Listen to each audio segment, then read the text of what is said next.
Pode. É bem provável que você já tenha ouvido alguém utilizar a marca Omo para se referir a sabão em pó, ou Nescau para chocolate em pó, ou Ray-Ban para óculos de sol, ou Bombril para esponja de aço. É comum algumas marcas virarem sinônimo de produto. Isso acontece, entre outras coisas, por conta de um marketing poderoso. Mas não é sobre marketing, nem sobre sabão em pó, achocolatado, óculos de sol e esponja de aço que falaremos hoje. Aliás, o tema dessa 13ª edição é completamente diferente. Os exemplos que mencionamos é apenas para ilustrar que no mundo das criptomoedas acontece algo parecido. Ao se referir às moedas digitais, muita gente não utiliza a terminologia correta, e sim a palavra Bitcoin, que, na verdade, é apenas uma entre quase 2.000 criptomoedas existentes no mundo. Esse mercado se tornou um universo de investidores, como ocorre, por exemplo, com ações de empresas. Compra-se uma criptomoeda ou uma fração dela na esperança, ou na convicção, ou como uma aposta de que ela vai se valorizar. Exatamente como no mercado imobiliário, elas oscilam. A utilização recorrente de Bitcoin para fazer referência a todas as moedas digitais talvez se explique pela sua valorização. Quando ela surgiu em 2009, um Bitcoin valia míseros 39 centavos de dólar. Hoje, pouco mais de uma década depois, uma unidade dessa moeda vale mais de 30 mil dólares, ou algo em torno de 200 mil reais. Assim, é inevitável surgir um caminhão de perguntas. O que é uma criptomoeda? Como surge? Onde é aceita?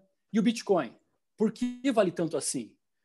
Por que nenhuma outra moeda digital é tão valiosa como o Bitcoin? Ela vai continuar se valorizando? E investir nesse mercado é seguro? É rentável? Esses e outros questionamentos serão respondidos por Udanglenes Boggio, mais de 15 anos no mercado financeiro, durante 11 anos e meio foi assessor de investimentos e broker da XP Investimentos. Hoje, trabalha com planejamento financeiro e consultoria de investimentos para pessoas físicas e jurídicas através das empresas YouPlanner, planejamento financeiro, e Boggio Investimentos, consultoria de investimentos. Está começando mais um Reverberando.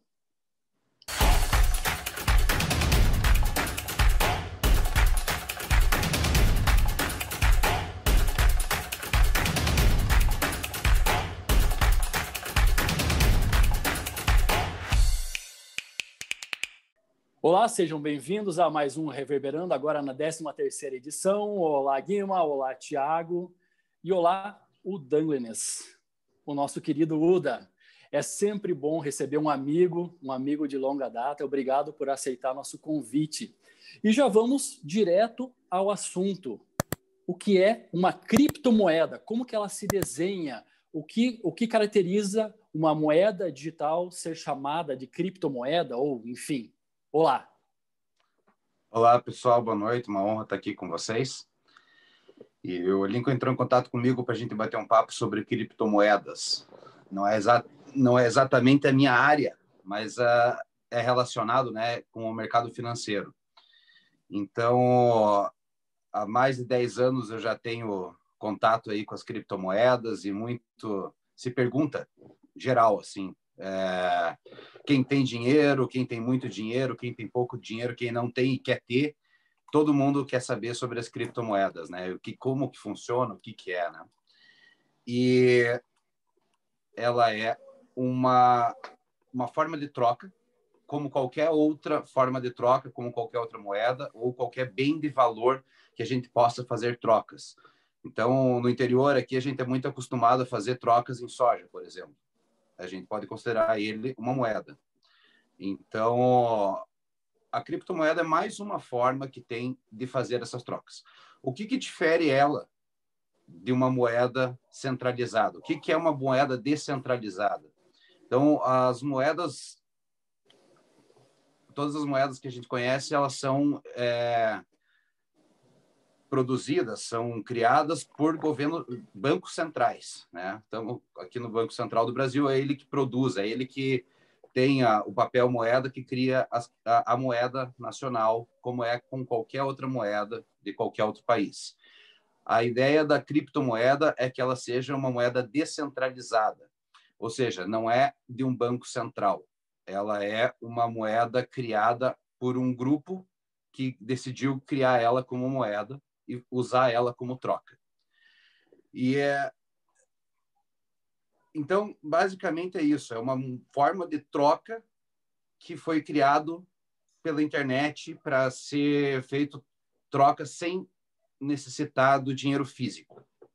Mas ela já é usada para essa finalidade, William? Por exemplo, vou chegar num lugar, eu vou pagar com Bitcoin, acho que é pouco provável, né? Pelo valor, não sei. Mas como tem quase 2.000, já é possível chegar num lugar X em alguma parte, sei lá, do Brasil, do mundo, e falar, eu quero pagar com a moeda, com a criptomoeda tal. Isso já acontece na prática ou hoje é uma ferramenta muito mais de especulação, como o Lincoln mencionou no começo, de eu vou comprar aqui porque eu acredito, eu aposto que vai subir, vai valorizar?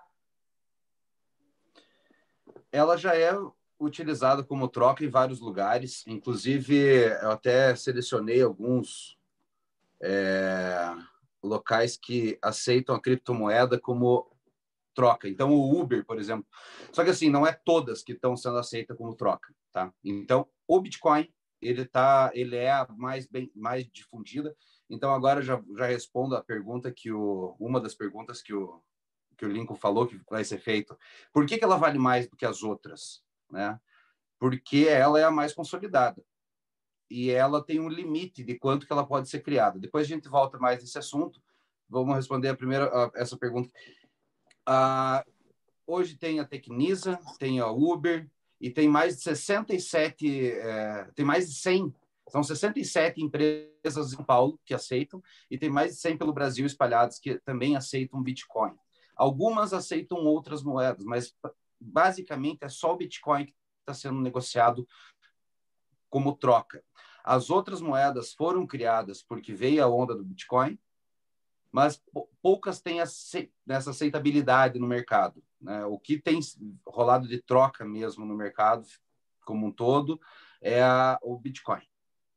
E por que ele é o mais valioso, que tem a mais valiosa das moedas? É porque ele é o mais consolidado. Então, o governo japonês, por exemplo, já estuda negociação de títulos públicos através de Bitcoin e poupança, compra de títulos públicos com Bitcoin e poupança também. Então, ela já está muito bem fundamentada no mercado. É uma criptomoeda que vai ser muito difícil que deixe de existir.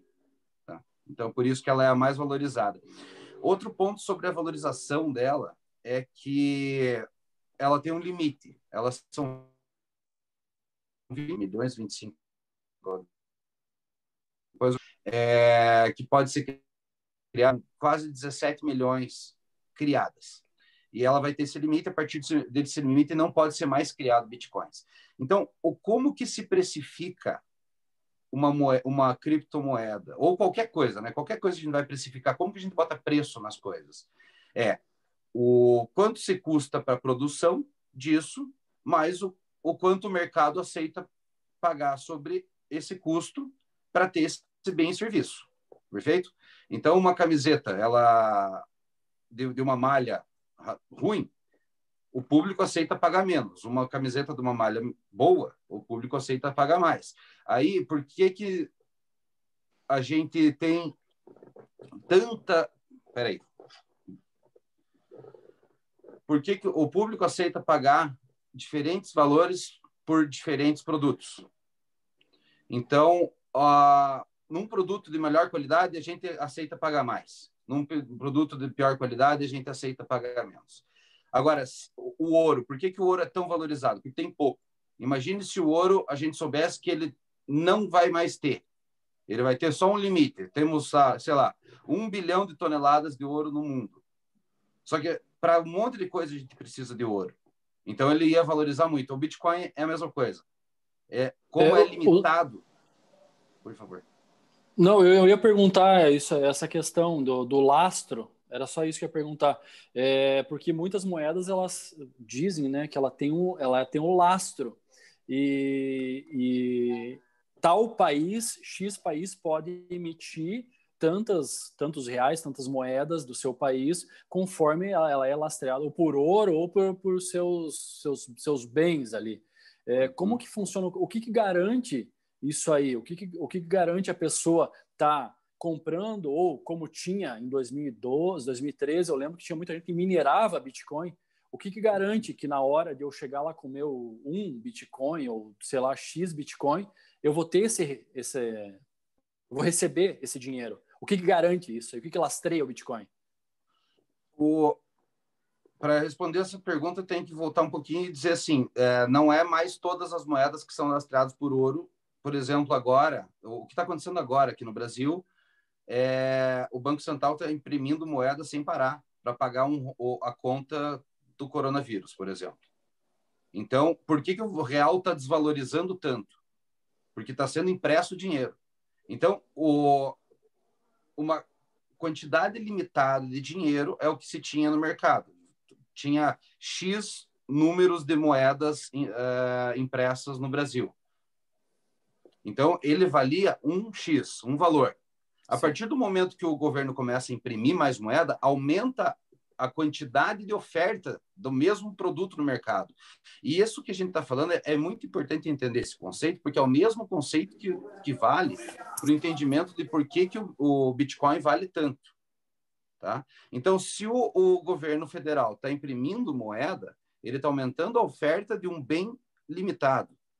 Então, o dinheiro é um bem limitado. Só que quando você começa a imprimir sem parar, acontece o que está acontecendo agora na economia. Está desvalorizando o real, tendo uma alta inflação, porque tem muita troca. Né? Então, a gente está... Se não fosse o dinheiro do auxílio emergencial, muita gente não teria dinheiro para comer. Só que pelo fato de estar imprimindo dinheiro e dando esse dinheiro para o pessoal, eles estão tendo dinheiro para comer. E isso está fazendo uma inflação acontecer, porque era um dinheiro que não existia antes. Então, era uma demanda que não tinha como existir. Então, com essa impressão, aumenta-se, perde-se o valor da moeda. A tua dúvida foi... Faz a pergunta de novo. O que garante que na hora que... exatamente, a 30 mil dólares. Não, então, eu vou lá e eu quero meu dinheiro agora. Isso. Então, o real, ele era indexado ou lastreado, desculpa, não é indexado, ele era lastreado no ouro. Ele deixou de ser, eu não sei quando que foi, não lembro quando que foi, mas faz lá uns 15, 20 anos que ele já não é mais lastreado em ouro. E outras moedas, além do real, também deixaram de ser lastreadas em ouro. Para quê? Para o governo poder imprimir mais. Então, deixamos de lastrear a nossa moeda, automaticamente perde esse valor, só que eu consigo imprimir mais e pagar o povo, né? O povo ter dinheiro no bolso, certo? Então, o Bitcoin, ele também não tem lastro em nada. Ele é criado através de uma programação, chama blockchain. Então, como que o lastro dele funciona através da criação dele, porque é um bloco de informação que está contido dentro de uma programação de computador. Então, é papo de analista de sistemas mesmo, né? Mas ele dentro desse bloco de informação tem toda a informação desde que ele foi criado. Quando que esse Bitcoin foi criado? Para quem que foi o primeiro dono dele? Para quem que ele foi vendido e no que ele foi trocado? Então, toda essa informação é onde se busca o lastro da moeda. Então, por isso que é muito difícil, além de toda a codificação que ele tem, é muito difícil do hacker conseguir roubar, porque ele vai ter que roubar toda essa informação e ainda colocar como se ele estivesse comprando de alguém. Só que daí, no momento que ele tiver isso na mão, roubei o teu Bitcoin, você vai chegar e reclamar, viu? Mas eu não vendi para ele. Isso aqui foi um roubo. E daí vão, lógico, conseguir identificar uma invasão. Então, esse é um dos pontos da segurança do Bitcoin. Então, ele tem esse lastro de toda a movimentação que aconteceu desde a sua criação. Então, tem Bitcoin que foi criado lá em 2009, tem Bitcoin que foi criado em 2015. Tem Bitcoin que ainda nem foi criado. Né? Então, tudo isso, lógico, a gente está falando de Bitcoin, mas vale para quase que todas as moedas, as criptomoedas. Antes do okay? Guima fazer a pergunta, bem rapidinho, duas questões. Oscilou para mim, não sei se foi só para mim, ou da hora que você explicou para a gente que tem uma quantidade limitada, é isso, né? De Bitcoin. Qual é essa quantidade? Sim. Naquela hora, como oscilou para mim, eu não consegui pegar essa informação aqui, por favor. E aí, enquanto você procura aí, porque já vi que você imaginou que não ia precisar dessa informação de novo, né? Mas aí, enquanto você procura, eu quero aproveitar e perguntar, entre aspas, dá para falsificar o Bitcoin ou por causa desse conjunto de informações não é possível? Não é possível falsificar Bitcoin. Não tem como ele ser falsificado, né? Porque ele é uma mineração e é muito... Então, um ponto importante, uma coisa que é muito... Tá, de onde que vem? Como que é criado? Como que é? Essa é uma dúvida que eu sempre tive a respeito da criptomoeda e principalmente do tal do Bitcoin. Parece, pelo menos para quem é leigo no assunto, que não faz muito sentido esse processo de criação, de surgimento. Se você puder explicar também, acho que é importante, encaixa bem aqui na nossa conversa. Tá. O Bitcoin ou qualquer outra criptomoeda, eles são criados da mesma forma. E eles são minerados através de mineradoras específicas. Então, a gente tem que entender o que é uma mineradora de Bitcoin. Onde que elas estão? Né? Então, a gente tem que começar onde que existe mineradora de Bitcoin. Muitas no norte da Europa, algumas aqui no Paraguai, na China, Índia tem muito, nos Estados Unidos também tem, só que é muito o que mais o maior custo que tem para a produção de Bitcoin é luz, é energia. Então, o que é uma mineradora de Bitcoin? É um barracão gigante. Então, já ouvi alguns ali não visitei, mas eu já ouvi em fotos, assim, né, para saber como é que funciona, o que é, como é que ele é. É um baita de um barracão, então tem ali no Paraguai uns barracões gigantes, enormes, com um monte de computador dentro. Na verdade, é um baita de um processador que dá 20 mil metros quadrados de processamento de dados, ou mais. Ainda tem mineradores com 200 mil metros quadrados. E nada mais é do que um barracão com um ar-condicionado no talo, porque é muito processamento. Ou, por exemplo, por que tem lá no norte da Europa? Porque eles usam as geleiras, eles constroem os barracão embaixo, a parte de processamento de dados eles constroem embaixo da neve, embaixo de rio congelado, porque o processamento de dados é muito grande e esquenta muito. Então, como o maior custo que tem é de luz, a maior custo, na real, é resfriar os processadores. Então, é um monte de computador junto, funcionando para ir minerando e criando essas moedas.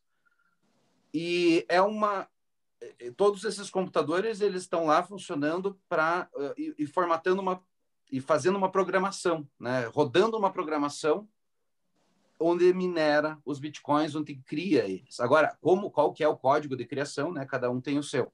Mas é nada mais que isso, é um barracão gigante com um monte de computador e gastando muita luz para refrigeração dele. Então, por isso que tem muito no Paraguai, porque a luz no Paraguai é barata. Por isso que não tem no Brasil, porque a luz do Brasil é cara, né? E por isso que existe muito no norte muitas mesmo, lá no norte da Europa, Suécia, Noruega, né? Essa região bem no norte da Europa tem bastante, porque lá é muito frio e eles usam esse frio a favor para economizar energia. Mas e vale a pena o investimento? Desculpa, Gui, você é que está surgindo as perguntas. Vale, né? Vale o ponto que estão fazendo. Então, assim, porque antes, quando valia pouco, antes valia pouco o Bitcoin, era um investimento acreditando nessa rentabilidade. Então, na valorização dele. Sim. Leva a crer que ele ainda tem muito a se valorizar. Então, esse é um ponto que eu discuto bastante e falo bastante com cliente, amigo, que me pergunta sempre, né, sobre isso. Quanto vale um Bitcoin? Essa é a resposta de 1 milhão. Ninguém sabe dizer. Então, qualquer pessoa que te falar quanto que ele vai valer, aonde que ele vai parar, ele está mentindo porque ninguém tem como saber. Tá? Então, de fato, o Bitcoin, como eu falei lá atrás sobre qualquer bem e serviço, o que é o custo dele? É o matéria-prima, mais produção, mais lucro, e esse lucro é o que o público aceita pagar. Perfeito? Então, isso é a base da economia. Então, o custo de produção de um Bitcoin é a estrutura que se monta mais a luz que se gasta. Perfeito? Esses são os custos. Agora, o quanto ele vale não tem a ver exatamente com a produção. Então, teoricamente, ele tem que valer pelo menos mais do que ele custa para ser produzido. Certo? O custo de produção do Bitcoin hoje, um tempo atrás eu li, estava na casa de R$600, mas é outra informação que eu tenho que buscar. Aí compensa, né? Viu? Enquanto vocês comentam, eu busquei aqui informação, portaldobitcoin.wall.com.br. O Bitcoin foi projetado para ser a princípio de uma oferta finita, e ele foi criado pelo Satoshi Nakamoto em exatamente 21 milhões de Bitcoins. Que era a informação que estava... Tá. Aí, sobre esse Satoshi Nakamoto, essa pessoa nem existe, né? É um codinome que foi criado pelo grupo que criou o Bitcoin. E tem muita teoria da conspiração em volta disso, porque até uma das mais interessantes é que Satoshi Nakamoto, só que lá no Japão, eles costumam, por exemplo, o Douglas Bojo, eles costumam, por exemplo, chamariam de Bowood, entendeu? As duas últimas, as duas primeiras letras do sobrenome, as duas primeiras letras do nome, só que ao contrário. Então, o Lincoln Busata seria Bully, tá? Uhum. E Satoshi Nakamoto, ao contrário, fica NASA. Então, tem umas teorias da conspiração que fala que quem criou o Bitcoin foi a NASA, entendeu? Daí inventaram toda essa história de descentralização. Só que, na verdade, eles querem que todo mundo vá para o Bitcoin. Então, é uma baita de uma teoria da conspiração sobre o assunto que, enfim, que vem em cima desse nome, né, de criação, que é o Satoshi Nakamoto, que, na prática, ele não é uma pessoa física, né? Não existe. É só um codinome ali, um avatar criado pelo grupo que criou e que ninguém sabe quem é esse grupo. Isso que é um ponto muito interessante, inclusive. Mas, hoje... o valor de um Bitcoin é aquele que aparece perto de R$200 mil? Seria esse o valor dele hoje ou não? Sim, hoje ele está valendo para você comprar um Bitcoin. Eu quero, aí, Guima, quero entrar lá na corretora e comprar um Bitcoin. Você vai ter que desembolsar exatamente R$176.487,02 de real brasileiro.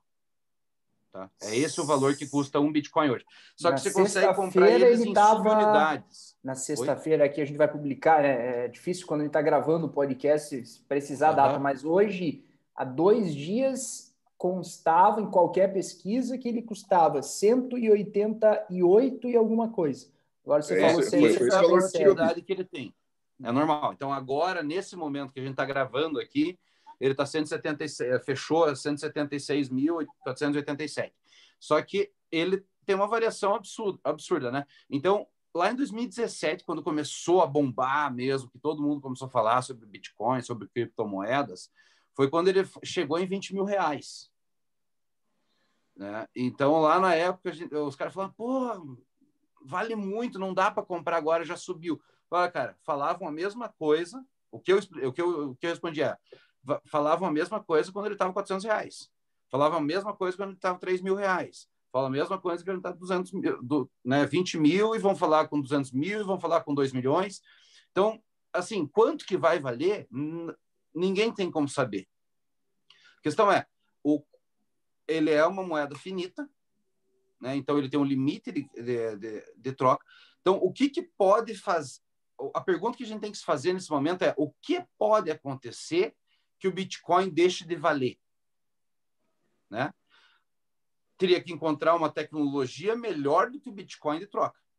Né? Essa é outra pergunta de 1 milhão, né? Tem aquela e mais essa aí agora. Mas essa até dá para a gente responder. Que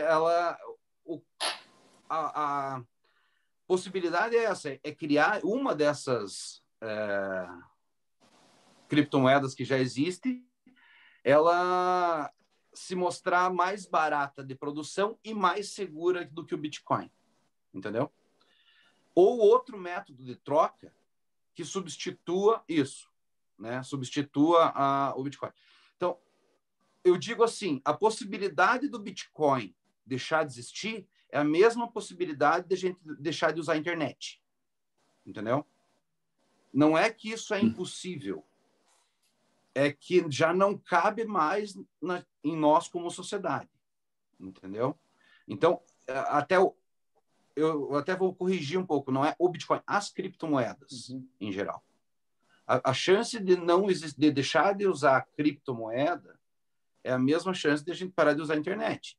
Então, se acontecer uma catástrofe mundial aí que acabe impossibilitando o meio de comunicação que a gente tem agora, a gente tem que criar uma nova tecnologia de comunicação, aí a gente vai ter que criar uma nova tecnologia de troca.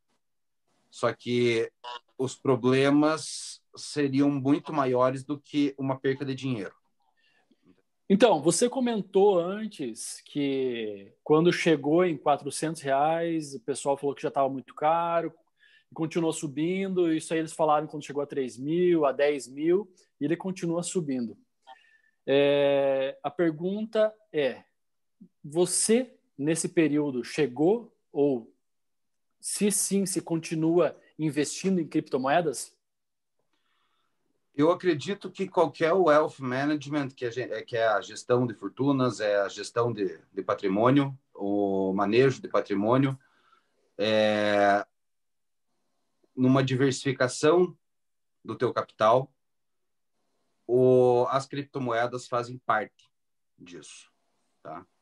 Então, isso vai depender quanto que eu posso investir em Bitcoin relacionado ao quanto eu tenho de dinheiro, aí é o meu jabá, aí é onde que eu trabalho. Então, eu recomendo conversar com um consultor de investimentos para saber o quanto que, né, saber fazer esse wealth management, saber fazer essa diversificação de forma racional, que faz sentido dentro do teu capital para alcançar o objetivo que você busca. Agora, qualquer pessoa que tenha, né, já esteja com a vida formada e está buscando uma diversificação de um patrimônio que já tem, sim, a Bitcoin ou qualquer outra, uma carteira de criptomoedas faz sentido ter dentro do patrimônio. Tanto quanto faz sentido ouro, tanto quanto faz sentido mandar dinheiro para fora do Brasil, tanto quanto faz sentido ter imóveis, né? Então, tudo isso é dentro de um contexto de uma vida financeira, né? Não para você pegar e colocar toda a tua economia dentro de um produto altamente volátil, com um potencial de risco tremendo, né?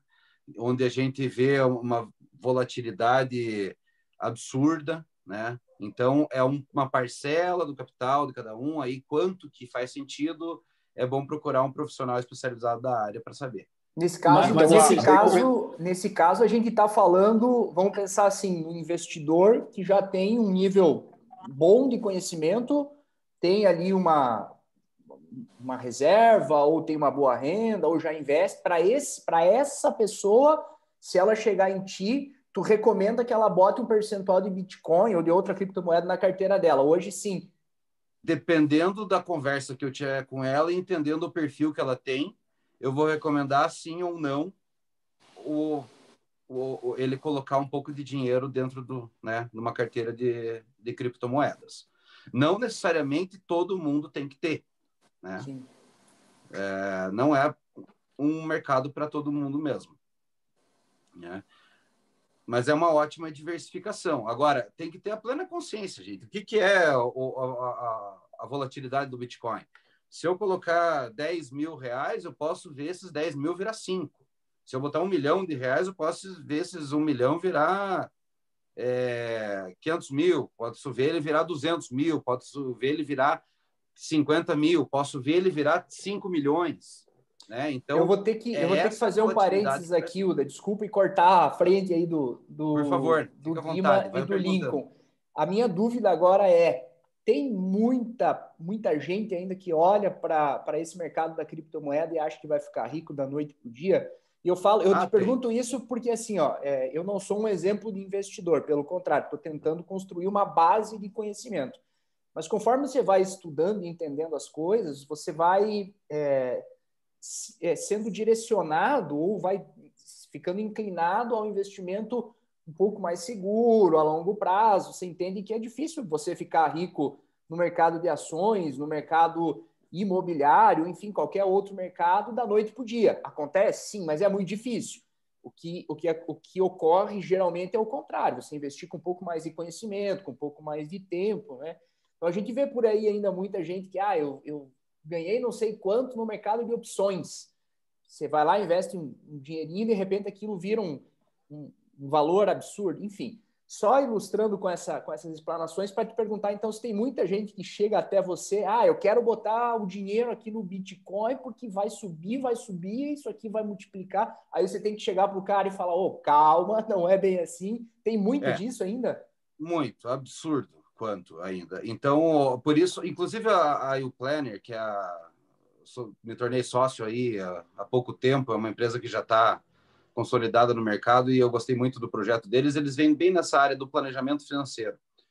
Então, eu acredito que o planejamento financeiro é a base de qualquer investimento. Então, se você não tiver um planejamento financeiro, um plano sobre o teu dinheiro, o que você vai fazer com ele, para onde que você quer ir, nem adianta você começar a investir, que você vai, né, a chance de você cometer erros absurdos são muito grandes.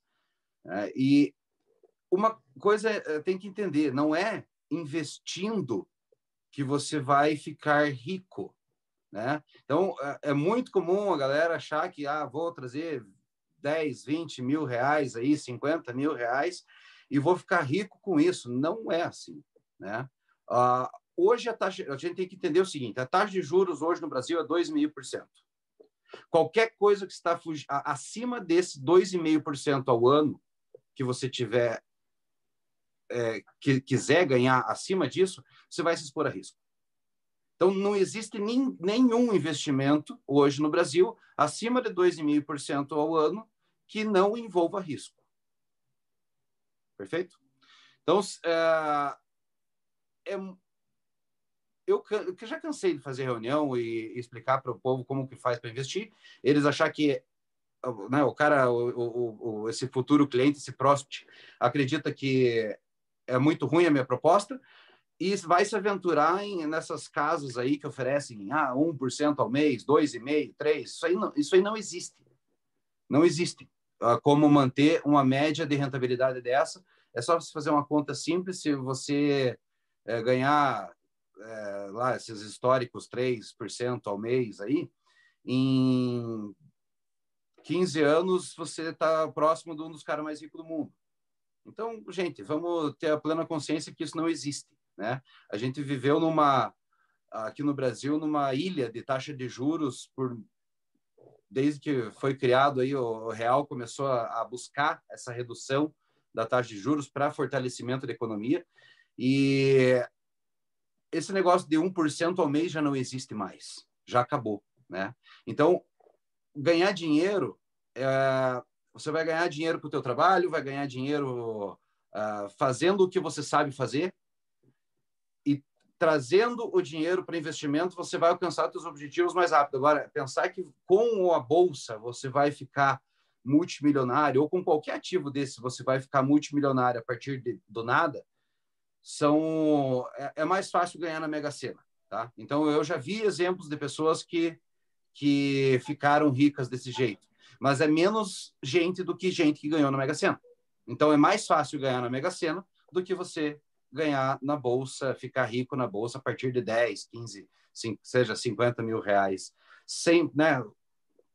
Eu tenho um amigo meu, pessoal, que fez fortuna a partir de 50 mil, só que ele deixou a vida inteira dele de lado, né? Eu digo assim, ele deixou de trabalhar porque ele trabalhava, ele focou em estudar o mercado financeiro e ele fez fortuna a partir disso. É uma pessoa que eu conheço que conseguiu de fato fazer isso. Ele é um especulador profissional? Ele é um especulador profissional. É o cara que me levou para o mercado, inclusive, né? É o meu amigo, meu compadre, e ele fez fortuna mesmo investindo no mercado, mas ele se tornou um trader profissional. E ele investiu mais de R$200 mil na formação dele como trader profissional. Então, se veja, não foi 50 mil que ele começou, né? Foi muita grana que ele perdeu, que ele investiu, foi fazer curso lá nos Estados Unidos, então foi fazer curso no Canadá, fez curso aqui no Brasil, muito profundo. Então, eu estou falando tudo isso aí para entender, desmistificar um pouco essa ideia que vou ficar rico comprando Bitcoin. Esqueça, né? Como vou ficar rico operando na bolsa, né?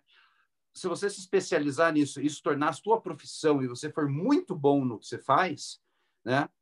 Você pode ser que fique... Então, tem muito médico, advogado, engenheiro, que é amigo meu, que, Uda, que livro que você me recomenda aí estudar para aprender, para ganhar mais dinheiro? Eu falei, cara, se especialize mais. Você acha que está ganhando pouco dinheiro na tua profissão?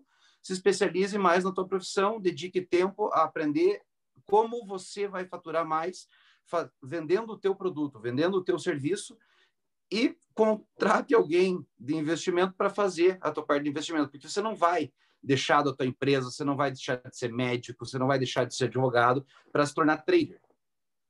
Entende? Então, é esse o ponto que eu sempre trago nas conversas, e eu acredito que isso é uma coisa muito valiosa que a gente está falando aqui.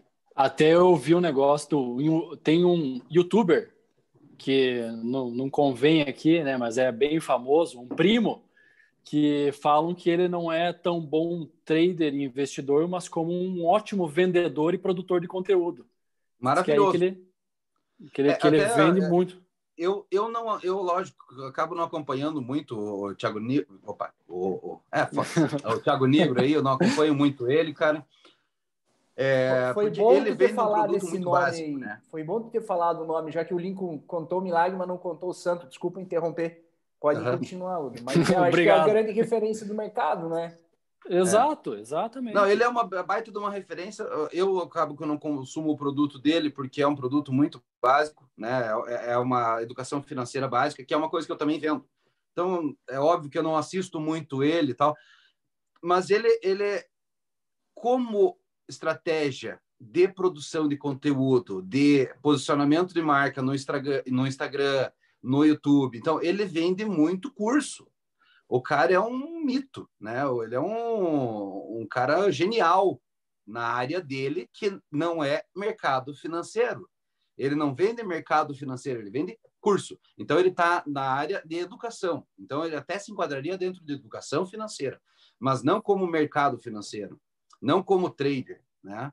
Inclusive, ele já virou muito piada assim, dentro do mercado financeiro, porque ele erra muito, né? Ele erra, ele dá umas erradas místicas, assim, coisas assim, verdades absolutas do mercado, que de repente ele vai lá e faz uma que quem é de mercado fala, meu Deus, mas por que ele está comprando? Então, até agora, no início da pandemia, rolou uma piada muito forte, ele virou um meme tremendo, o Thiago Negro, que ele fez a compra, não lembro de qual que era a ação, mas ele comprou exatamente no topo histórico. Então, ele faz umas erradas gigantes. Só que, sim, a parte do 1000 ao milhão, acho que é o nome do livro dele, é isso? Isso. Esse livro é bom, né? Como o livro do Gustavo Cerbasi, que eu falo, o Gustavo Cerbasi, ele é conhecido no mercado como o profeta do ópio. Acho que é do milhão sem cortar o cafezinho, uma coisa assim.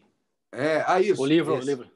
Esse livro é bom. Então, ele ensina educação financeira, que isso é o ponto fundamental. Então, separa a educação financeira com trade, né? Com tradear, ser trader, ser um broker, operar na bolsa. É totalmente diferente uma coisa da outra. Então, o Gustavo Cerbasi também, né? Ele é conhecido como o profeta do óbvio dentro do mercado, né? Ninguém tinha coragem de lançar um livro para falar uma coisa tão básica, igual ele lançou. E ele teve essa coragem e ele ficou multimilionário vendendo livro. Então, assim, ele vende que ele ficou milionário na bolsa. Cara, não, ele vendeu 2 milhões de cópias de livro. Então, ele ficou milionário vendendo livro. E vendendo, daí ele vendeu palestra, vende cursos, né? Então, ele ficou milionário vendendo informação. São coisas diferentes. Sim.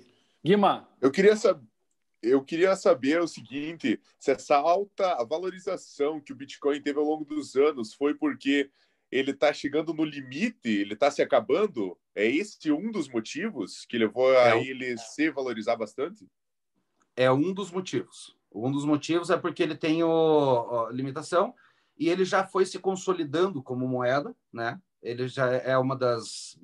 É a criptomoeda mais já fundamentada, né? Vamos dizer assim, no mercado. Todo mundo conhece, todo mundo já confia. Então, mas um dos pontos, sim, é a limitação dela. Né? São 20, como o Lincoln conseguiu buscar, ótimo jornalista, esse cara, fera. Ele conseguiu buscar informação redondinha ali, a 21 milhões de criptomoedas, que é o Bitcoin, né? Já que a gente entrou, e eu imaginava o programa justamente com essa dinâmica mesmo, explicando o que é o Bitcoin, como se cria, por que valoriza, e chegando nesse ponto que a gente está agora, que é o de investir de uma forma melhor, acho que eu posso usar esse termo, né? Porque, no geral, estudando e pesquisando a respeito, chega-se à informação de que no Brasil se investe pouco, né? Eu acredito muito nisso, realmente. Investimento é poupança. Desde sempre se coloca o dinheiro na poupança, o que deixou de ser um bom negócio há muito tempo. Uda, uma carteira hoje bem estruturada de investimentos, o que tem que ter? Tem que ter ações, tem que ter renda fixa, dá para misturar um pouco de cada investimento, mais risco, menos risco? Tudo depende do perfil. Tudo depende da realidade. Você poderia ter um irmão gêmeo que também tivesse a mesma profissão que vocês tivessem a mesma criação, tudo absolutamente igual, morassem num apartamento de frente um com o outro, o planejamento de vocês seria totalmente diferente. A realidade financeira de vocês seria diferente. Os teus filhos teriam idades diferentes dele. Do teu irmão. Então, tudo depende do perfil e realidade e momento da pessoa. Nós vamos pensar numa pessoa de perfil conservador. Tá. Agora, conservador. Dá para um perfil conservador ter um percentual, mesmo que muito pequeno, de renda variável na carteira, mesmo sendo bastante conservador? Todo mundo... Agora, eu vou completando. A ideia é o seguinte. Existe um negócio que chama colchão de segurança, que é a base financeira, é a proteção de risco, é o dinheiro que não pode, que tá para te proteger a vida financeira. Então, primeiro ponto, a gente tem que formar um colchão de segurança. Sem antes formar colchão de segurança, não adianta. Então, o que é um colchão de segurança também vai depender de perfil de pessoa. Se o cara é servidor público, se o cara é empresário, se o cara é agricultor, ou se o cara é do comércio. Cada perfil vai ter um volume diferente de fluxo de caixa necessário de manutenção de vida por um período curto. Né? Mas, em geral, a gente diz assim, pelo menos 6 a 12 meses de vida, você tem que ter dinheiro guardado, né? Numa renda fixa. 0 risco. Né? Então, essa fica a recomendação básica, é isso, lá, pelo menos os 8 meses, vamos fazer uma média, né? De 6 a 12 meses de manutenção de vida. Então, se você gasta 10 mil reais por mês, você precisa ter de 60 a 100 mil de liquidez imediata numa renda fixa. A partir desse momento que você vai começar a pensar em investimentos. Vamos acabar com o sonho de muita gente que está nos ouvindo agora. Se não tem essa reserva de emergência, esse colchão, e está pensando em investir, já pode não, daí, uma pergunta que sempre me fazem. Uda, eu tenho 15 mil, o que eu faço? Eu falo, guarde. Né? Eu sempre falo isso, guarde esse dinheiro, não gaste. E acumule mais para a gente conseguir fazer um planejamento. Né? Então, lógico que eu falo isso para amigo, né? Explicando, cara, guarda a grana que é melhor que você faz. Agora, vamos lá. Uma pessoa já com formação de patrimônio, já tem o colchão de segurança, já está com o carro quitado, casa quitada, tá?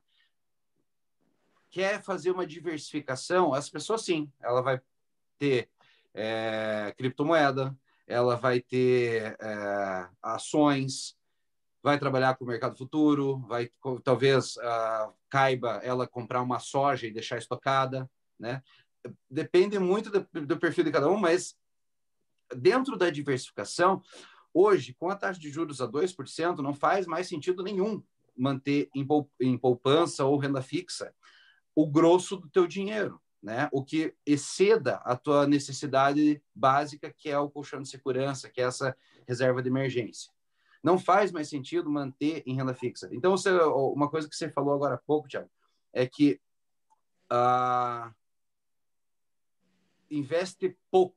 O brasileiro investe pouco. Na verdade, o brasileiro investe bastante, só que investe mal. Então, o investir na poupança, a poupança do Brasil, ela é gigante. Aqui em Guarapuava, onde eu moro, são quase 4 bilhões que estão em poupança. É um absurdo de dinheiro. Só que é óbvio que eu tenho plena consciência, né? E a gente tem que ter essa consciência, todo mundo, que desses 4 bilhões que estão na poupança aqui, tem mais de 2 aí que não tem como sair da poupança, porque é aquela conta poupança. Então, esse dinheiro de conta poupança, por exemplo, todo benefício que é recebido via conta poupança. Então, todo esse dinheiro está calculado dentro da conta poupança. Só que quase metade dele não. É dinheiro de pessoas físicas que têm dinheiro em poupança, que tem grana, que tem patrimônio. Então, gente que já se aposentou e ainda guarda o dinheiro em poupança. Esse, sim, isso é um crime. Esse cara está perdendo dinheiro todo ano, todo dia. As pessoas esquecem da inflação, valor. Né? Ele está deixando, não é nem que ele está deixando de ganhar, ele está perdendo dinheiro, porque se a poupança está 2,5%, a taxa de juros está 2,5% e a inflação deu 4%, significa que você não consegue mais comprar a mesma coisa que você conseguia do ano passado para cá. Você perdeu o dinheiro, você perdeu o valor, né? Deixou de ter poder de compra. Isso é uma coisa que me preocupa muito e é muito disso que eu estou no mercado financeiro. Porque para mim é uma coisa muito óbvia, que eu tive que aprender isso muito cedo na minha vida.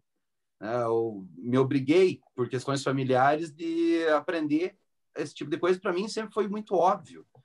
Mas eu sei que para a maioria não é. Então, das minhas missões dentro do mercado financeiro é trazer essa consciência, né? Essa educação financeira. Então, eu também trabalho na minha antiga empresa, também já trabalhava com educação financeira. Quando eu comecei no mercado, eu comecei como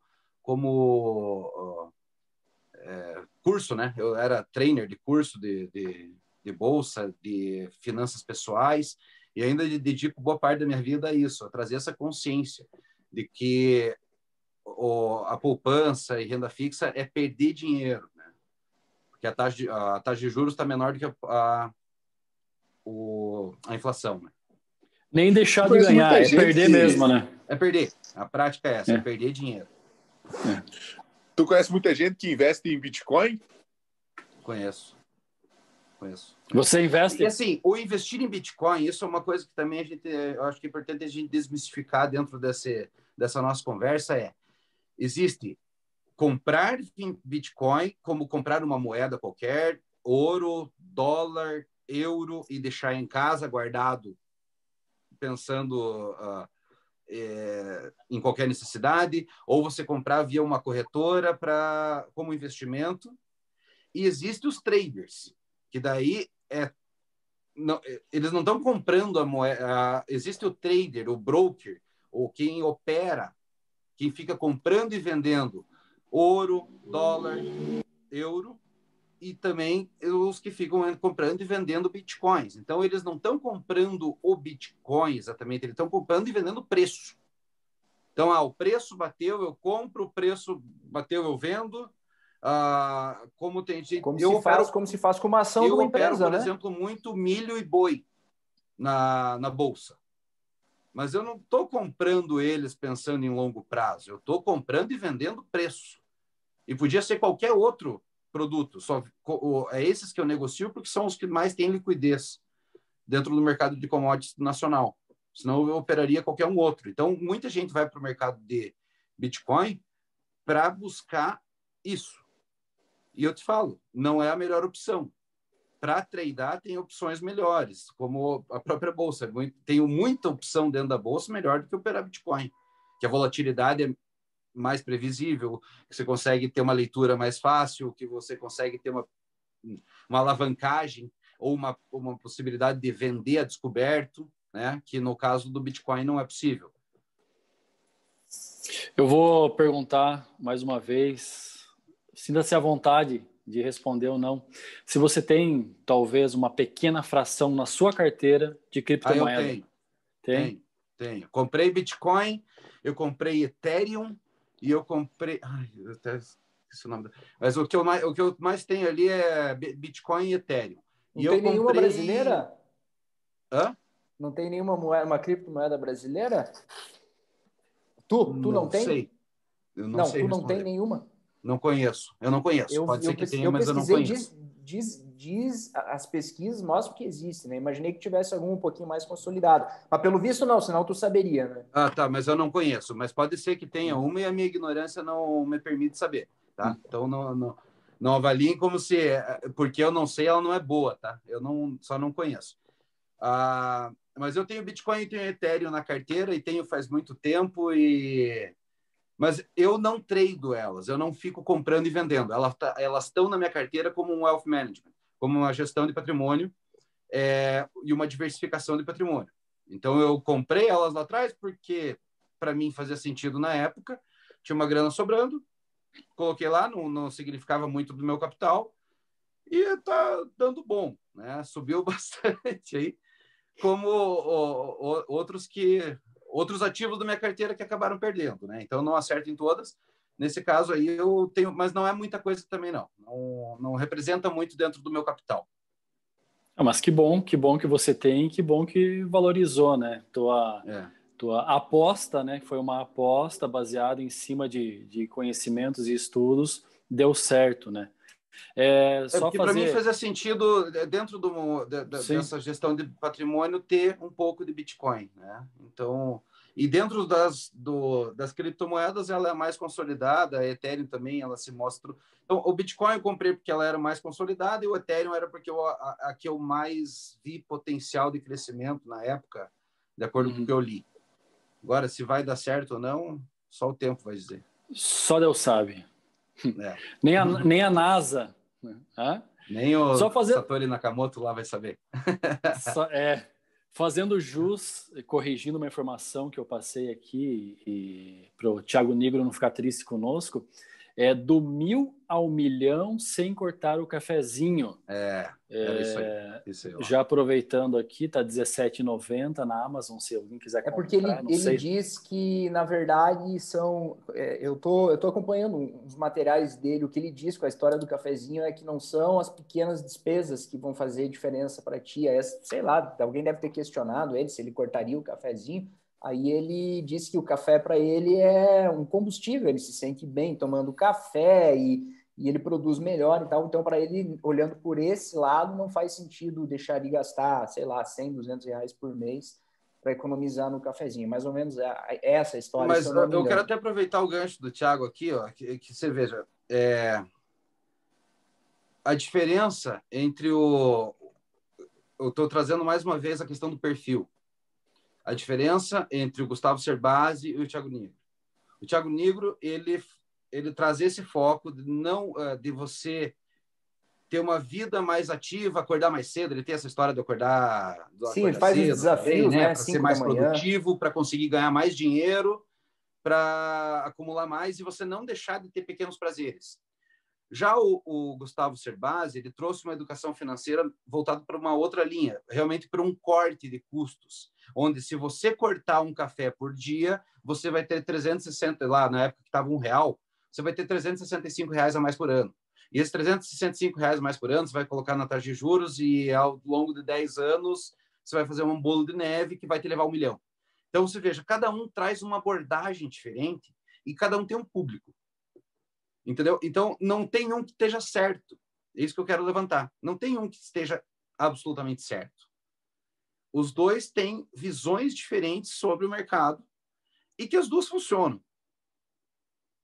Tá? Agora, a questão é, eu como investidor, eu como pessoa, eu como trabalhador que ganho dinheiro e gasto meu dinheiro e o quanto que eu tenho capacidade de acumular, eu acredito que é sempre assim, entender a educação financeira de um, entender a educação financeira de outro, entender vários tipos de educação financeira diferente, para que você entenda dentro do teu perfil onde que se encaixa com a tua realidade.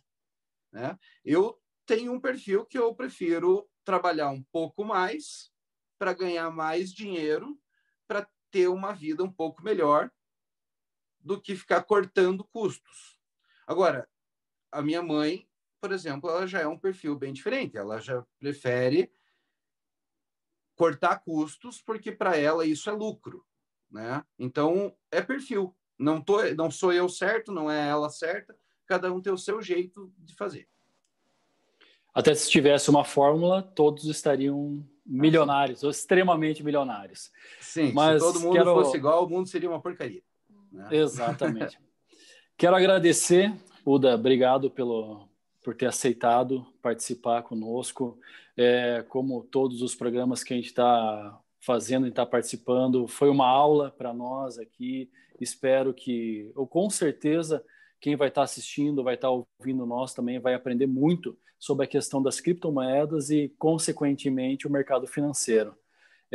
Se você quiser, você pode deixar, até peço que deixe os seus contatos aí para nós vamos colocar nas descrições, mas como é um tema bem instigante e bem amplo, e que alguém queira entrar em contato contigo, pode ficar à vontade, por favor.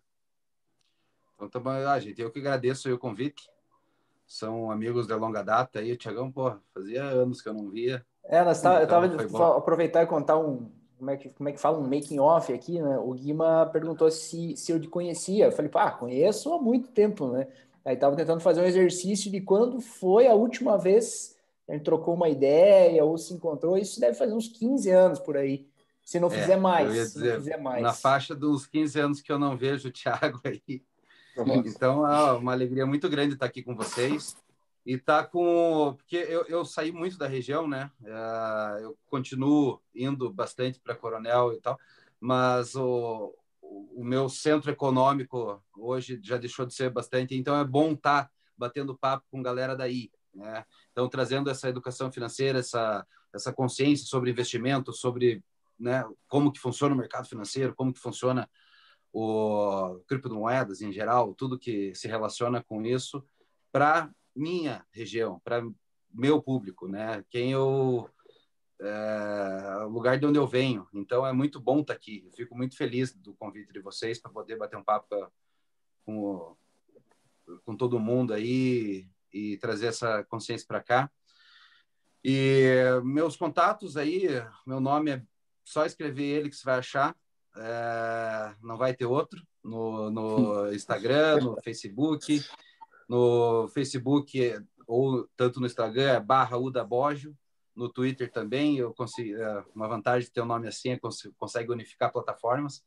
Então, meu e-mail, é tudo udaboggio@hotmail, udaboggio@gmail, udaboggio Facebook, udaboggio é o Instagram também.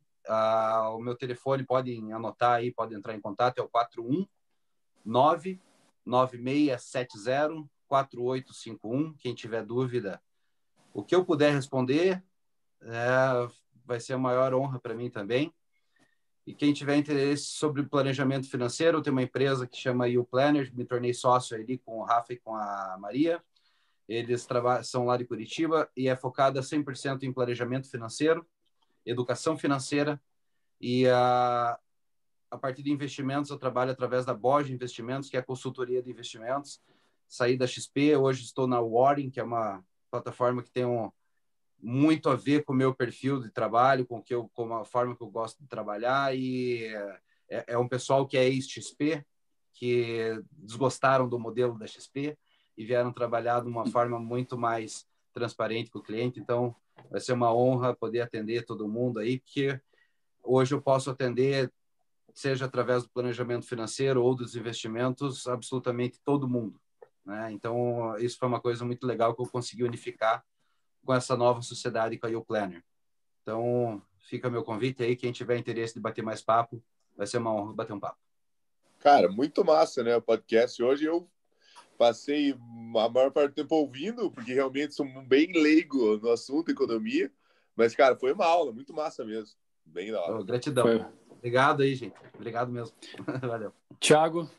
Valeu. Prazer te reencontrar, Uda, depois de tanto tempo, mas numa ocasião especial. Nosso podcast ainda está no comecinho, né? Mas devagarinho está se desenvolvendo, então a gente tem trazido assim quem pode realmente acrescentar qualidade e principalmente informação. Então, obrigado por compartilhar o teu conhecimento aí, que é gigante, muito amplo, vasto, e foi um prazer te reencontrar. Um grande abraço aí. Valeu, Lincoln. Valeu, Lima. Obrigadão mesmo. Obrigado mesmo. Tamo junto. Valeu, gente. Obrigado. Sempre estamos à disposição. Finalizando, trazer uma frase que eu achei bem interessante aqui. Estava buscando informação ali e apareceu essa aqui do Warren Buffett. Quando alguém vê o vizinho ficando mais rico, começa a evolução natural da bolha. Bastam 3 coisas para a sua formação: os inovadores, os imitadores e os idiotas. Bem bacana, e ela engloba mais ou menos tudo que a gente falou do meio para o final ali. Beleza? Valeu, gente. Brigadão e até a próxima. Valeu. Gente. Um abraço. Um abraço. Tchau. Tchau.